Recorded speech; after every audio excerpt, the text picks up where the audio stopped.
বিশ্ব রাজনীতিতে ভূমিকম্প ঘটিয়ে বিদায় নিলেন ইরানের সর্বোচ্চ ধর্মীয় নেতা আয়াতুল্লাহ আলী খামেনি। যুক্তরাষ্ট্র ও ইসরায়েলের যৌথ সামরিক অভিযান অপারেশন এপিক ফিউরিতে তিনি নিহত হয়েছেন বলে রোববার সকালে নিশ্চিত করেছে ইরানের রাষ্ট্রীয় গণমাধ্যম ফার্স নিউজ এজেন্সি। খামেনির মৃত্যুতে ইরানের 40 দিনের রাষ্ট্রীয় শোক ঘোষণা করা হয়েছে।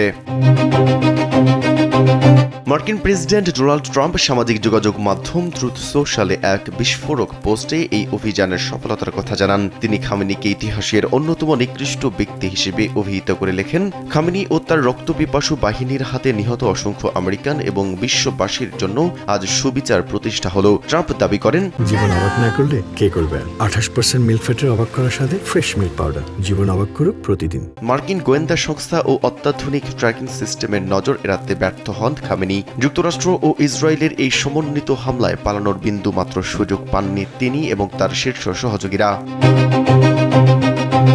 এদিকে রয়টার্স, সিএনএন এবং বিবিসি নিউজের মতো আন্তর্জাতিক গণমাধ্যমগুলো ট্রাম্পের বরাত দিয়ে এই মৃত্যুর খবর নিশ্চিত করেছে। ইরান ইন্টারন্যাশনালও জানিয়েছে যে খামেনি আর বেঁচে নেই। ট্রাম্প তার পোস্টে আরও দাবি করেছেন, ইরানের রেভলিউশনারি গার্ড কর্পস এবং সেনাবাহিনীর সদস্যরা এখন আর যুদ্ধ করতে চাইছে না, বরং তারা আমেরিকার কাছে প্রাণ বাঁচাতে দায় মুক্তি বা ইমিউনিটি প্রার্থনা করছে। তিনি হুঁশিয়ারি দিয়ে বলেন, এখনই আত্মসমর্পণ করলে তারা রক্ষা পাবে, অন্যথায় তাদের জন্য অপেক্ষা করছে নির্ঘাত মৃত্যু।